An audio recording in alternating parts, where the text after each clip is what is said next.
एक सूत्र हमने लिखा है, आहार विहार व्यवहार बराबर व्यक्तित्व। आहार विहार बराबर स्वास्थ्य, आहार विहार व्यवहार बराबर व्यक्तित्व। आहार विहार व्यवहार व्यवस्था व्यवहार बराबर व्यक्तित्व। व्यक्तित्व के बारे में लिखा है, ऐसा ही एक सूत्र लिखा है। तो इस सूत्र के अनुसार स्वास्थ्य को बनाए रखने के लिए मानव अपने आहार को पहचानने की आवश्यकता है, ये बात आती है। मानव अभी तक अपने आहार को पहचाना नहीं पहचाना, पहले उसी को सोच लो, है ना। तो इस बारे में हमारा उद्घोष ये है, मानव अपने मानवीय आहार को पहचाना नहीं है। कैसा भाई? मानव शाकाहार भी करता है, मांसाहार भी करता है, बात सही है। कुत्ता क्या करता है? शाकाहार। ये की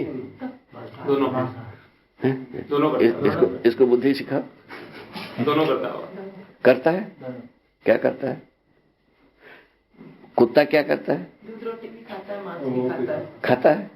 आदमी क्या करता है? दूध रोटी मांस। इन दोनों में क्या अंतर है?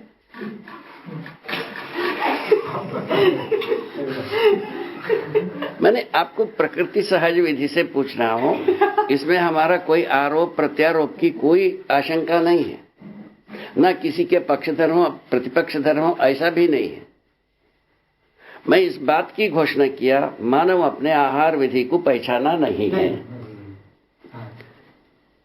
ये बात सच्चाई है। पहचानने की जरूरत है कि नहीं है बाद में सोच लीजिए। उसमें एक उदाहरण प्रस्तुत किया, कुत्ता और मनुष्य।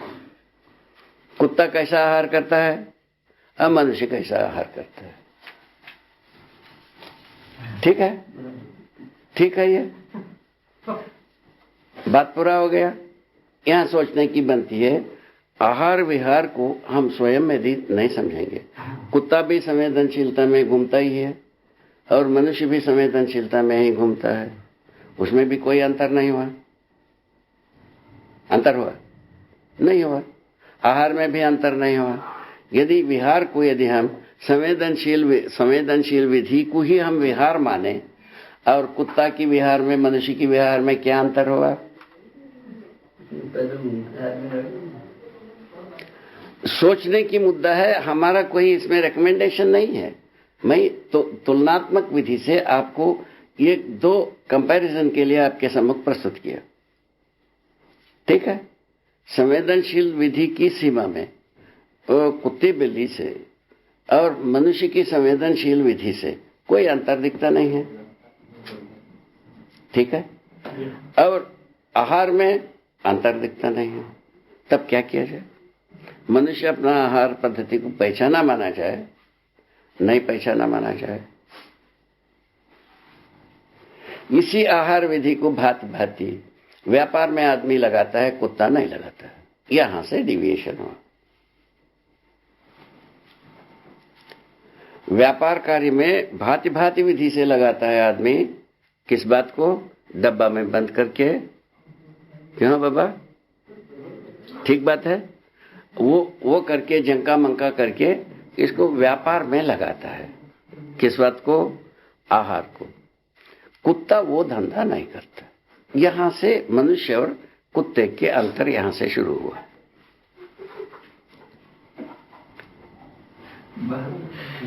ये बात सही है या गलत है?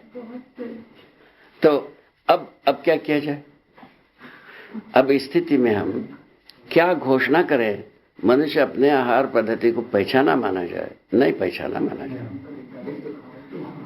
इस गवाही के साथ हमारा निष्कर्ष है, हम मानवीय आहार पद्धति को अभी तक ना पहचान पाए हैं, नहीं उसको ठीक से निष्ठा से हम लेके चलने में ही समर्थ हुए हैं।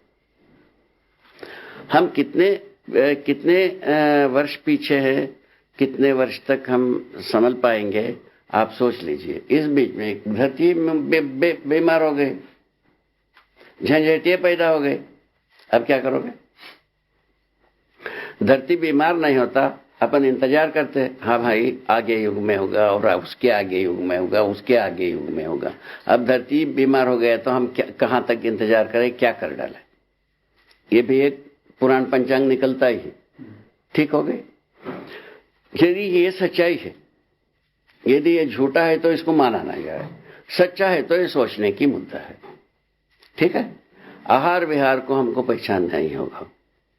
उसके पहले हम व्यवस्था में जीना बंद वो नहीं करेगा। आदमी व्यवस्था में तो जिएगा नहीं, आहार विहार में ही विचलित हो गया, उसके बाद कौन सा व्यवस्था में जिएगा भाई? मैंने जीवन से भिन्न रूप में जीने के लिए आहार विहार एक बहुत ही आवश्यक वस्तु है। यदि हम निश्चय करते हैं, निर्णय करते हैं, उसका पालन करना ही पड़ेगा ना। नहीं पालन करने से हो जाता है क्या? निर्णय करने मात्र से होता है क्या? पालन करने से निर्णय किया हुआ का गवाही मिलती है। बात सही है? ये सच्चाई है, तब हमको क्या करना चाहिए सोचिए। तो इस क्रम में हमारा जो सूझबूझ है, हमारा अनुभव है, मेरा स्वयं का अभ्यास है, वो ये कहता है तो मनुष्य का शरीर रचना शाकाहारी शरीर के रूप में बनी हुई है, नंबर 1। नंबर 2, मनुष्य की अंतर रचना, शरीर में अंतर रचना होता है, और बाहर में जो है ना नाखून है ना, दांत है, ये भी बना रहता है। मांसाहारी जीव जानवरों का दांत और नाखून अलग प्रकार से बनी रहती हैं, और जो शाकाहारी जीव जानवरों का जो शरीर मैंने ये नाखून और ये दांत अलग तरीके से बना रहता है। 2 हुआ। तीसरा मुद्दा यह है, तो शाकाहारी जानवर ओट से पानी पीते हैं, मांसाहारी जानवर जीभ से पानी पीते हैं। इन 3 जगह की यदि अपन ध्यान दें, यदि इतना उदारता हो, ध्यान दें, तो पता लगता है कि मनुष्य की शरीर रचना जो है वो शाकाहारी जानवरों के सदृश है, ये पता लगता है। ठीक हो गए? तो इस क्रम में हम ये निश्चय हम कर पाते हैं, तब हम आहार पद्धति को पहचान सकते हैं। आहार पद्धति को पाने के लिए विधि यही है। अभी तक परंपरा में यह बात तो मदद हो चुकी है, अनेक प्रकार के अनाजों को हम पैदा करने की हैसियत पैदा कर चुके हैं। ठीक है? विज्ञान आने के बाद क्या किया? वो हैसियत को घटा दिया। विज्ञान युग आने के पहले हमारा देश में कम से कम 7000 प्रकार की धान थी, अब 700 नहीं है, उससे कम हो गए। थोड़े दिन के बाद इनका लैबोरेटरी में ही रह जाएगा धान, और किसानों के पास एक भी बीजा नहीं रहेगा। उसका इंतजाम कर ही रहे हैं। इस ढंग से विज्ञान मानव का उपकारी हुआ, मानव को मैंने बर्बाद किया, सोचना पड़ेगा इसमें, इस मुद्दे पर। मैंने ये नहीं है विज्ञान से कोई मदद नहीं हुआ है, ऐसा मेरा कहना नहीं है। जहां तक दूरश्रवण, दूरगमन, दूरदर्शन संबंधी कार्य मैंने जितने भी साकार हुए हैं यंत्र उपकरण, इसमें मानव जाति की गति के लिए बहुत उपकार हुआ है, मेरा मूल्यांकन ऐसा है। ठीक, किंतु बाकी दिशा में जो क्षति हुई है उसको भी अनदेखी नहीं किया जा सकता। उपकार हुआ है उसका भी मूल्यांकन होना चाहिए, जो उपकार नहीं हुआ है, हानि हुआ है, उसका भी कहीं ना कहीं मैंने समीक्षा होना चाहिए, ऐसा मेरा रिक्वेस्ट है। ठीक है? इन दोनों भाग को लेके चलने पर यह पता लगता है विज्ञान से बहुत उपकार हुआ है। क्या उपकार? दूरश्रवण, दूरगमन, दूरदर्शन संबंधी बात। विज्ञान युग के बाद तर्कसंगत जो वार्तालाप के लिए बहुत सारा खिड़कियां खोली, ये बहुत बड़ी भारी उपकार है। दोनों जगह में इसका उपकार हमको पहचानने में आया है। इसके अलावा बहुत सारे जगह यदि होगा वो विज्ञानियों से हम पहचानेंगे समय समय पर। और उसके बाद जो बर्बाद की पहचानी हुआ है, ये सच्चाई है, ये बर्बादी तो हुआ ही है। क्या बर्बादी हुआ? ये जो बीज विधि और बीज को उन्नत बीज बनाने की विधि से मनुष्य के जो है ना ज्यादा उपज पैदा करने के लिए जो उन्नत बीज बनाने का जो प्रक्रिया किया उसका परंपरा हो नहीं सका। फलस्वरूप जो बनी हुई बीज परंपराएं ध्वस्त हो गई, समाप्त हो गई, सब हजम हो गई। अब किसान खाली बैठने की जगह में आ रहा है।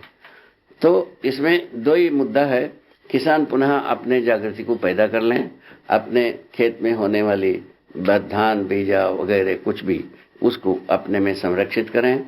यही इसका उपाय सूझती है। इन उपायों को यदि नहीं अपनाते हैं, एक दिन जो है ना अपने को जो दुकानदार बैठे हैं एक लेबोरेटरी बना करके, उनसे यदि बीज नहीं मिला आप दाना नहीं बोओगे। ये तो बात सच्चाई है।